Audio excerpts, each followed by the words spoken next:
professor Fred e a professora Florência vão fazer a sua fala.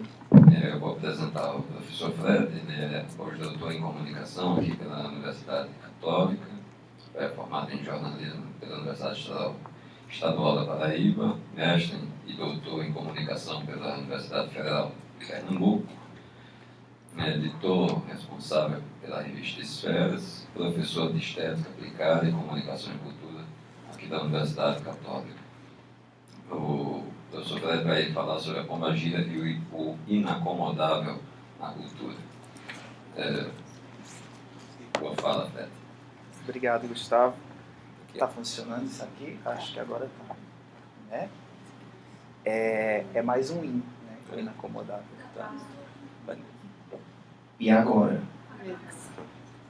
Que bom.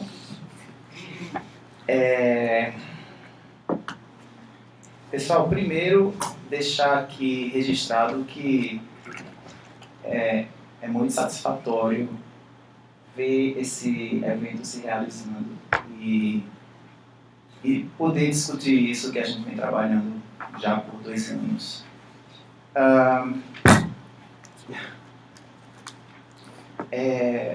Queria agradecer especialmente a professora Florência, que é a coordenadora do grupo de pesquisa, que convidou todo mundo aqui para participar, eu, Leandro, Bruno, e eu vou fazer uma leitura de um texto que eu tentei reduzir a partir de um texto que eu venho escrevendo há alguns meses, que está bem maior.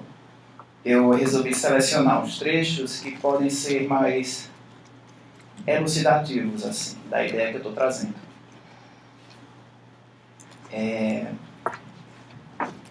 Eu acho que vale a pena deixar claro uma coisa. Eu tenho uma formação em psicanálise incompleta, certo? E alguns dos temas e alguns dos termos e noções que eu vou colocar aqui, eles vão aparecer de uma forma mais traduzida, vamos dizer assim. Eu não vou utilizar um vocabulário específico e vou tentar diluir isso aí no senso comum, tá? Numa fala um pouco mais senso comum, no sentido de um vocabulário que possa ser compartilhado por todo mundo que não está familiarizado com esse vocabulário, né, essas ferramentas teóricas.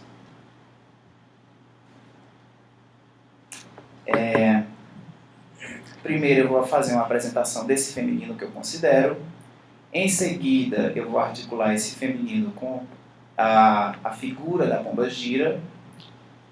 E em seguida eu vou articular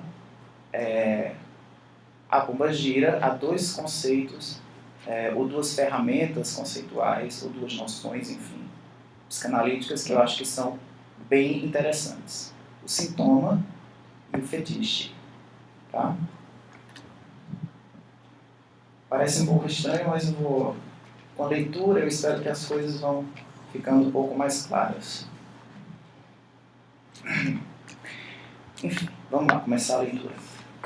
Ao invés de tentar definir o feminino através de um intricado exercício de oposição entre aquilo que poderia ser da alçada de um princípio feminino puro e aquilo que se constrói discursivamente por meio de recorrências histórico-culturais de signos indexadores de uma noção naturalizada de gênero feminino, vamos partir da ideia de que o feminino se flexione entre um e outro, e sendo assim se encontre no lugar de indefinição e, portanto, abjeção.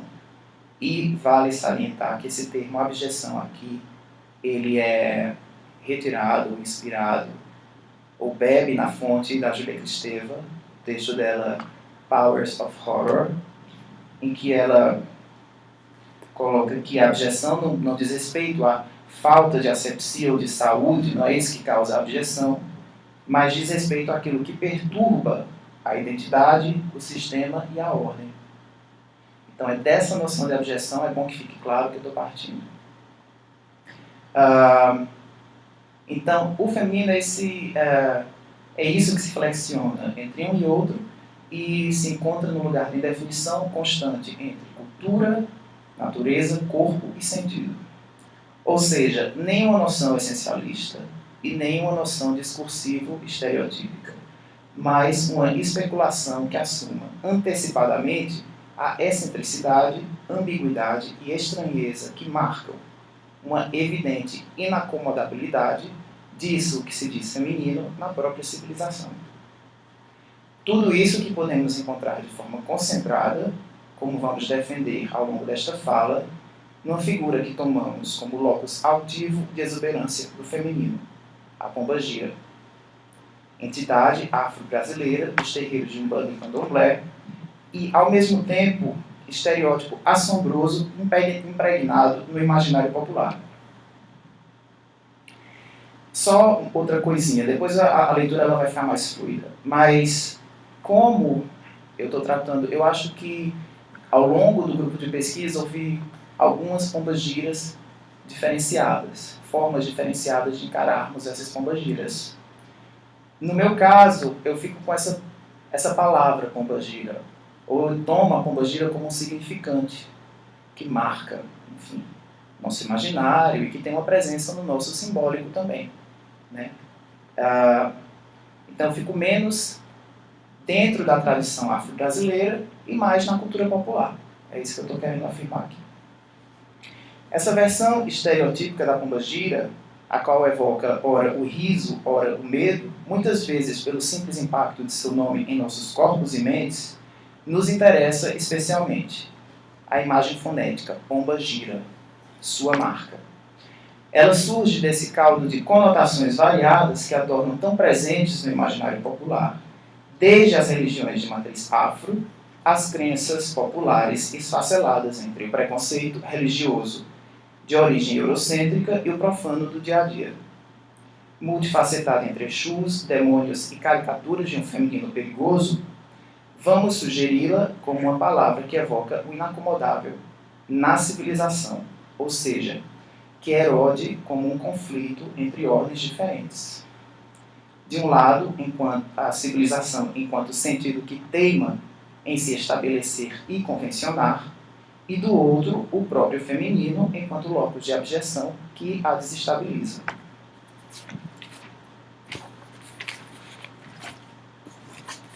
Esse contraste entre civilização e feminino, que explicarei daqui a pouco, nos levará a problematizar a pombagira a partir de duas noções que acredito serem analiticamente intercambiáveis.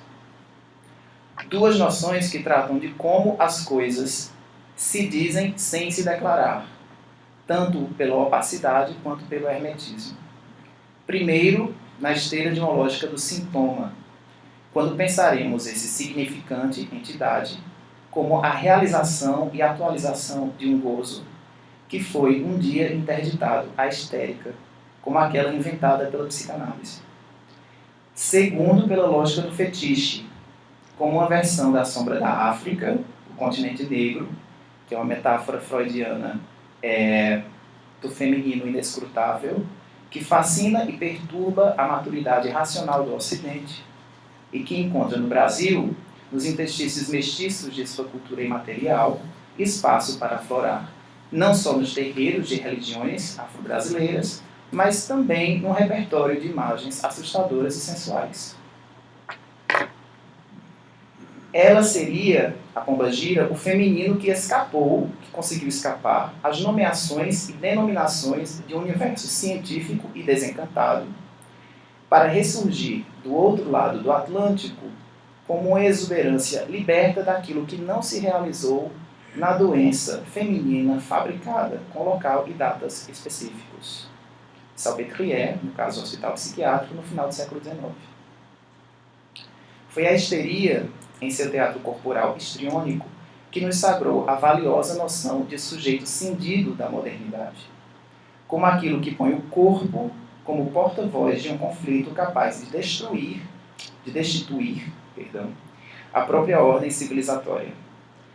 É a palavra muda, para utilizarmos um termo do Jacques Rancière, lá do texto dele, Inconsciente Estético, cuja porta-voz foi especificamente a mulher. Abrindo aspas aqui, palavra que ao mesmo tempo fala e se cala, que sabe e não sabe o que diz. Fecha aspas.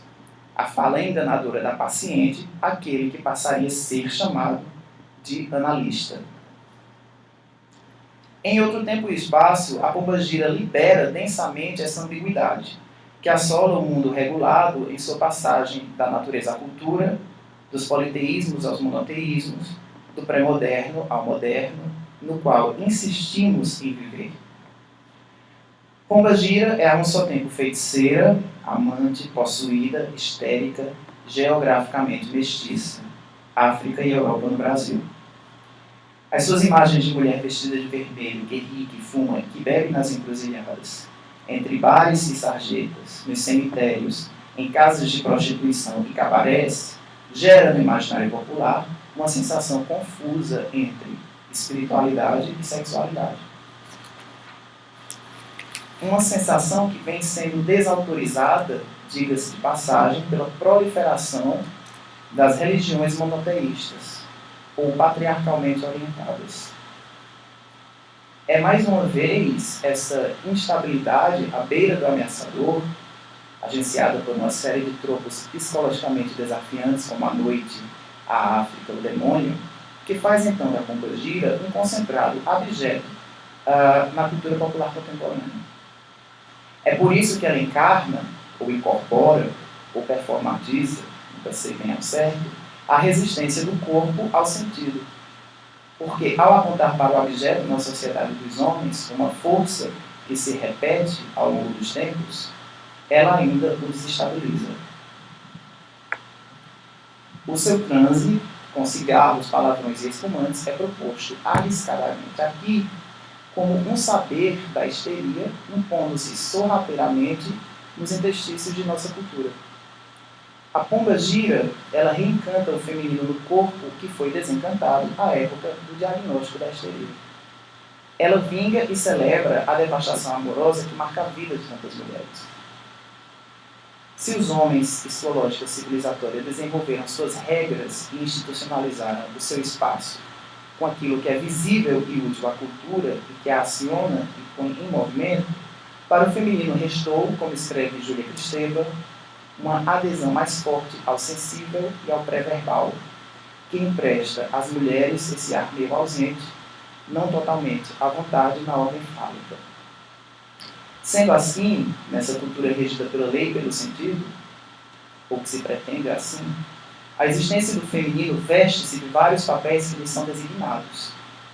Um papel ora belo e puro, na figura da mãe ou da virgem, por exemplo, ora perturbador, na figura da prostituta ou da feiticeira, mas que historicamente escapa à plena colonização simbólica, por meio destes significantes que lhe são impostos, e que podemos compreender aqui, ou tentar compreender aqui, a partir da noção-chave de sintoma.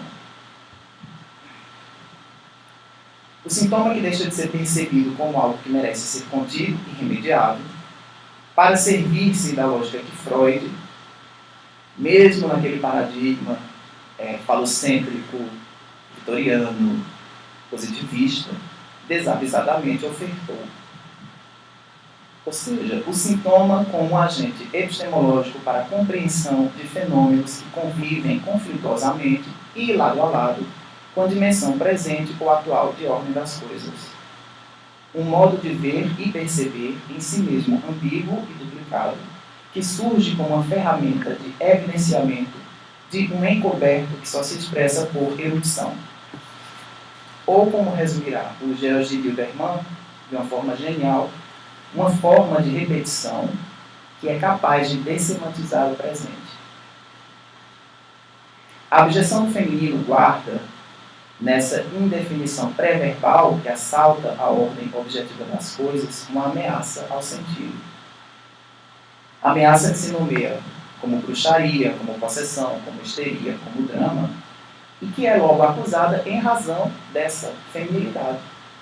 Estamos outra vez diante de um recalcado sem origem específica e exposto à luz dos homens em todas as suas operações de ameaça de castração. Castração, que é um termo estranho a muitas pessoas, né, que não estão familiarizadas com a psicanálise, ela é entendida aqui no sentido lacaniano, pós-freudiano, né, como a inadequação radical entre o desejo e sua praticidade ou efetividade. Ou seja, no final das contas, essa castração vai dizer respeito à impossibilidade da realização total do desejo. Tudo que o homem, potente e fálico, tem que encarar. A incorporação, a performance, o drama terão a ver com a irrupção sintomática de uma outra idade autenticamente obscurecida. Texto, ou melhor, fora do texto, para trazermos Michel de Certeau, que tem por sinal um texto chamado A Fala da Possuída, essas figuras do exorcista em relação à possuída, do inquisidor em relação à bruxa, do psiquiatra e do psicanalista em relação à histérica, como sujeitos tentam nomear e denominar este feminino que eles não conhecem muito bem. O ruído, o grito, o frenesi corporal que impedem a comunicação clara com o ordenado masculino. O caos da ambiguidade encenado no corpo da mulher, a bruxa possuída, a histérica, que rebate o poder do masculino fora de uma lógica falocêntrica e dentro de um deslizamento teatralizado. A pomba-gira usufrui magnificamente dessas atuações que são designadas ao feminino. A sua incorporação, portanto, adere a toda nomeação que lhe é imposta. Histérica, prostituta, feiticeira, bêbada, mestiça, outra vez. Para além do terreiro, ela toca um lugar especial em nossos corpos e mentes. Amaldiçoada, limitada, zombada, mas sempre assumindo-se como significante, volátil de força contagiante, que arrepia e que é motivo de zombaria também. O movimento de seu corpo, que nunca se define entre a possessão e a sedução, é o truque que põe em xeque os próprios padrões impostos como nomeação para o feminino. O movimento enigmático da pomba-gira é o seu trunfo. Não por coincidência, podemos associá-lo ao imaginário que persiste ao longo da história da arte, que versa que o pathos encontra-se do lado do movimento. Isso aqui também é de Jorge de Lieberman. Especialmente em retratações do feminino. É o que se observa desde pinturas ancestrais a ícones clássicos, na figura de mulheres em rituais, transes bacanais, celebrações da natividade, amores e maldições, e também retratações e imagens de danças e, em último caso, de possessão e sofrimento, já desencantadamente, como está reconhecidamente catalogado na iconografia de Salpêtrière. No caso da pomba-gira, quase tudo é movimento em como a imaginamos, seja no abanar do leque, na saia que balança, na fumaça de cigarro, na espuma da cidra, no chacoalhar dos ombros e principalmente no giro. O seu corpo se move sem decisão entre o grotesco e o sensual, entre o espetacular e o possesso. Essa duplicidade é como a duplicidade do sintoma, em que corpo e mente se borram em camadas de tempo interpostas, onde a necessidade de expressão só pode se dar pelo conflito entre diferentes órgãos. A pomba-gira, quando está viva, quando está presente, quando a pensamos como uma assombração na encruzilhada, ela se mantém inacomodável, dramatiza o próprio corpo como algo que não se afirma diretamente, que se insinua e intriga. Sua identidade vem como quebra-cabeça dessas pulsões inexatas, disso que se mostra, por alguma razão, feminino. Suas incorporações, como dirá Vânia Cardoso, que foi citada ontem aqui, conjugam múltiplas temporalidades, exatamente como acontece a linguagem embaralhadora de sentidos de sintoma. Quanto mais se expressa, portanto, mais mascarada está essa mulher. A manutenção do mistério sustenta seu gesto de ambivalência. Ela oferta um movimento que segue para o obscuro, para o pático, para aquilo que é finalmente contingente e sem sentido, que é capaz de fazer de si mesmo uma moeda de troca. O que conseguem as pomba-giras poderia responder à questão em aberto até hoje. O que teriam podido as histéricas? É uma questão em aberto assim para quem se interessa pela psicanálise como eu. O que teria sido dessa voz de feminino sem o saber médico que lhe denominasse? Assim como o sintoma, a noção de fetiche Funciona como um dispositivo conceitual de problematização ou mesmo de reversão de uma dada ordem de coisas. No caso que nos interessa aqui, a própria posição do feminino na cultura, alvo de objetificação e nomeação por parte dos homens. Esse conceito nos ajuda a entender como algumas práticas e desígnios considerados obscuros são capazes de conviver com a chamada boa sociedade.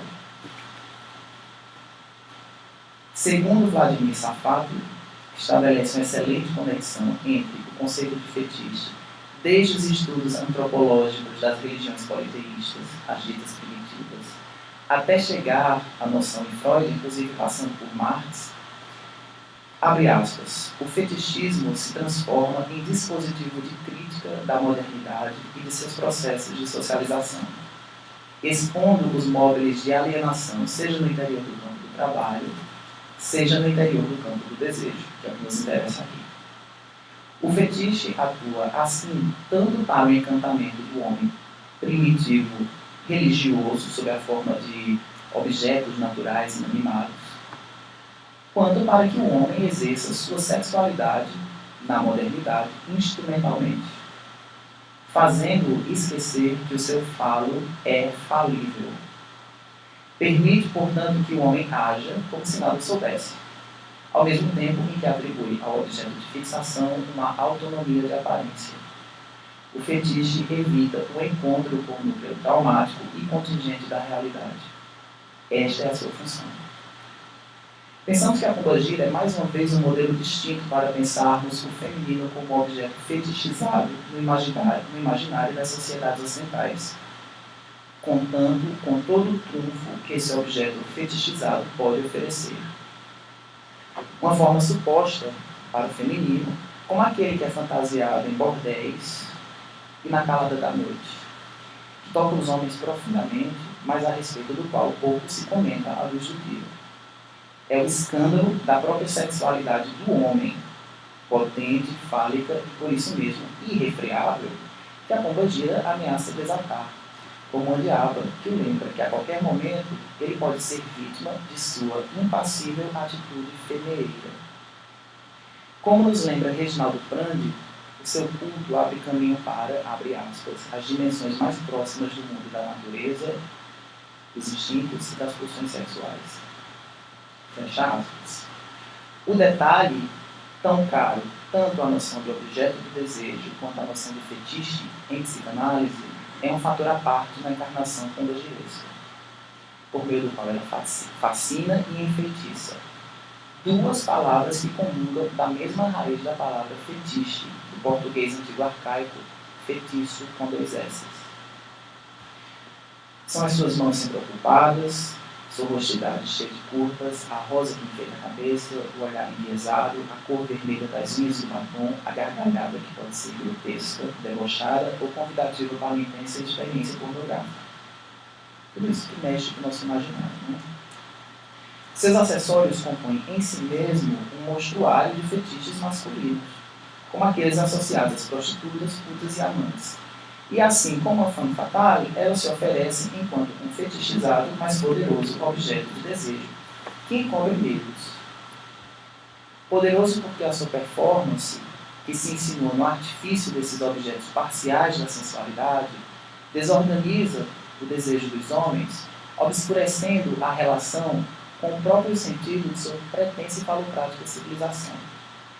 A fragilidade do homem, ou mais ainda, a fragilidade da masculinidade, encontra-se do lado da femme fatale.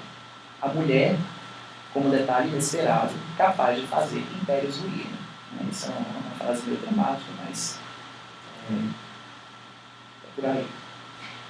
Fica ela, então, a pombagira, nessa posição de objeto fetichizado e sintoma da civilização, como um guia ou mestre do desejo que não pode ser assumido na boa sociedade. Ela vem como um signo encobridor, mas ao mesmo tempo desvelador de um dessentido, como vimos antes, das fraquezas, desejos obscuros e medos primitivos dos homens. A inferioridade em relação aos outros, a sua castração e, em última instância, a sua própria feminização.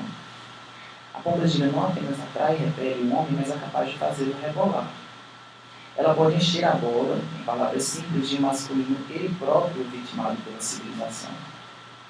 A pombagira corresponde ao seu desejo de alcova secreta, mas também aos seus medos insondáveis à luz do dia. Sua performance, nutrida por clichês de um feminino objeto idealizado, acaba funcionando, eu arrisco dizer aqui, como uma via de empoderamento do não masculino. E é isso. Obrigado.